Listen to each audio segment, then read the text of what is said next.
It's only a question of time until the Fed caves and not only starts cutting rates, but goes back to quantitative easing. As I said last week, just buy. Do not wait. Do not get cute. Do not hope for a pullback. The pullbacks will be short and swift, and the chances are you'll miss them. If there is any doubt, we just got a re-escalation of the trade war that was just de-escalated, right? Trump agreed to lower the tariffs that he imposed on Chinese goods coming into America, right? Because that was 145%, right? So we dropped those down to 30%, right? And that was a relief, and we got a rally in the market. Gold sold off on that, right?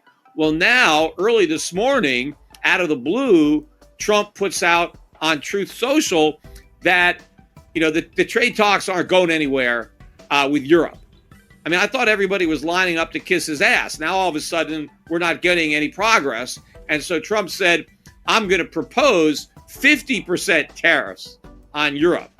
Now, of course, he doesn't mean on Europe.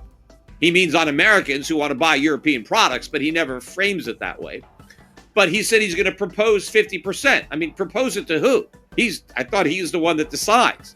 I mean, is he going to propose it to them? How do you propose 50% to the Europeans? It doesn't make any sense. So I don't know what the language meant by he's going to propose it. He's going to propose it to himself. He's going to propose it to Scott Bessent. Hey, Scott, why don't you negotiate from this perspective? Now, I don't know. Maybe Trump is just trying to manipulate the markets, because the minute he put that post, stocks tanked, crypto tanked, right? All the risk assets went down. Gold immediately went up. Gold was already up before that announcement. Gold was up about $40, and then it was up about 60. I think it closed up closer to $70 on the day, but it was already up 40 even before Trump escalated the trade war with Europe.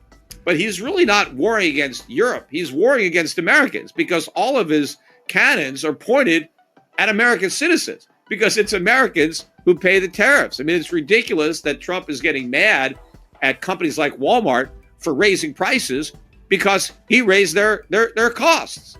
I mean, how could they not raise prices? I mean, they have to. They have to pass on the tariffs. That's what tariffs are. They're an indirect tax. They're a tax that the consumer pays indirectly when they buy products that are subject to the tariff, just like a sales tax.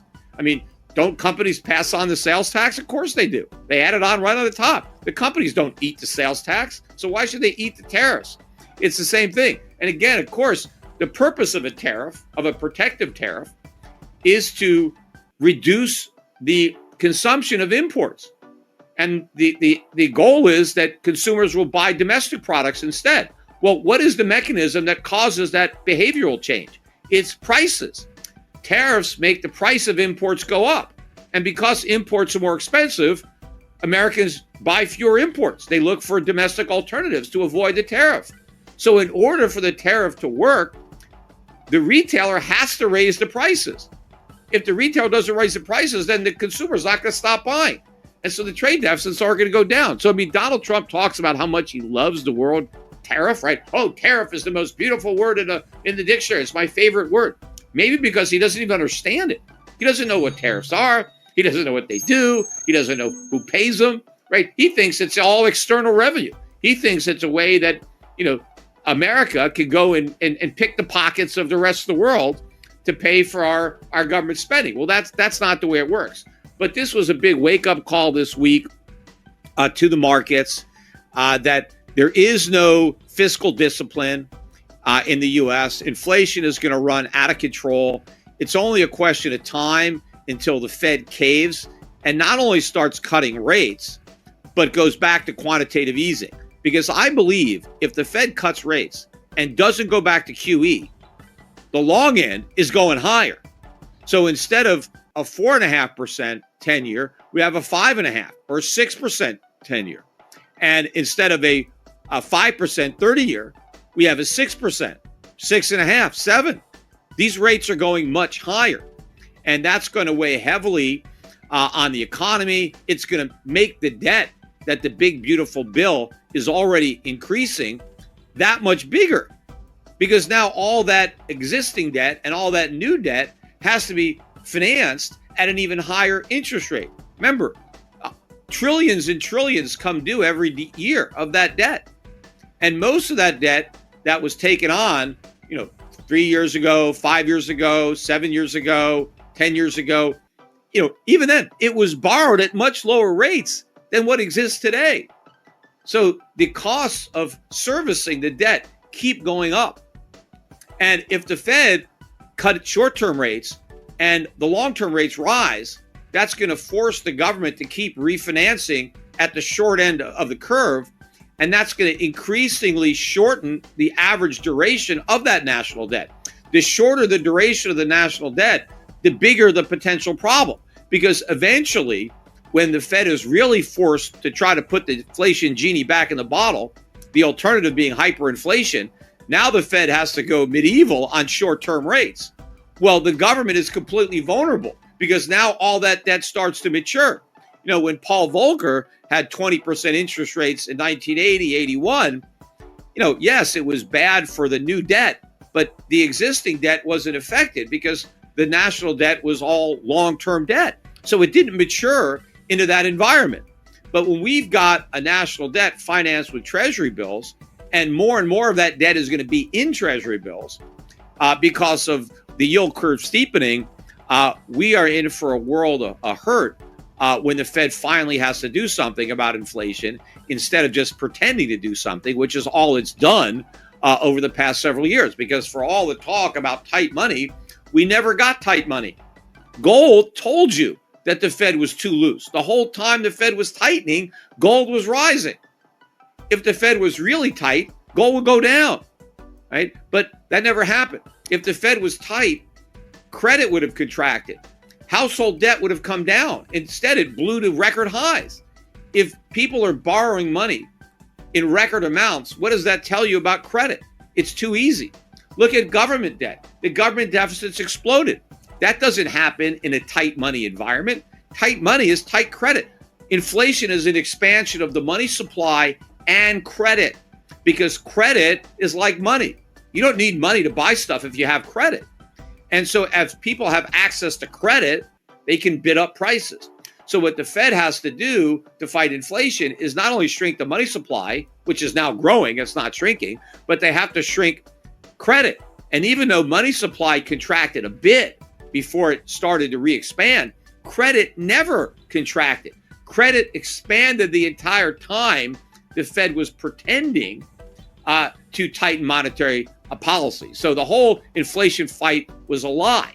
The Fed basically surrendered before the fight even started, and inflation won. And now it's going to do a victory dance. But this is what is prompting the exodus from the dollar. And I think the dollar is looking very weak going into next week. It could drop even more precipitously, as this big beautiful bill works its way through the Senate. And who knows, they may even make it worse. I doubt they're going to make it better, right? But it's hard to imagine it getting any worse. But I wouldn't be surprised because that is the direction that we're headed in. And maybe this trade war, this renewed European war, will escalate. So I think that next week should be a pretty strong week for precious metals. In fact, we had a big boom in platinum and palladium. In fact, we had one day a couple days ago, like platinum prices were up 5%, now back over 1,100. I mean, platinum is still really cheap. You're buying basically 3 ounces of platinum for 1 ounce of gold. So I think platinum is a good buy right now, too. I mean, we haven't really been talking too much about platinum, but I think these white precious metals, platinum and then silver, I think they're gonna start to catch up. It hasn't happened yet, but that big spike now in platinum and palladium, maybe the whole precious metals complex is about to move. So it's not just gold. It's not just central banks buying gold because they're getting rid of their dollars. I think all the precious metals are going to be moving because of inflation, because of a broad-based inflation threat, de-dollarization. That process is going to accelerate, I think, in the weeks ahead. So my advice, as you're, listening to the market wrap, as I said last week, is just buy. Do not wait. Do not get cute. Do not hope for a pullback. The pullbacks will be short and swift, and the chances are you'll miss them. So I would just buy, especially, look, the silver, you've had this gift horse opportunity, silver hanging out in the low 30s, $33.50, something like that. Once we get through 35, Katie barred the door. I think we're making a beeline for 50. And then we probably will have a little bit of resistance at 50. But you don't want to buy it at 50 when you can buy it at 33.5. But I think once we get through 50, it could be a quick trip to 100. And of course, gold's not going to be at 3,400 when silver's at 100. Gold's going to be a lot higher too. But percentage-wise, I think that silver will gain quite a bit against gold. But whatever you want to buy, whichever precious metal, the sooner you buy it, the better, because the longer you wait, the more expensive it's going to be.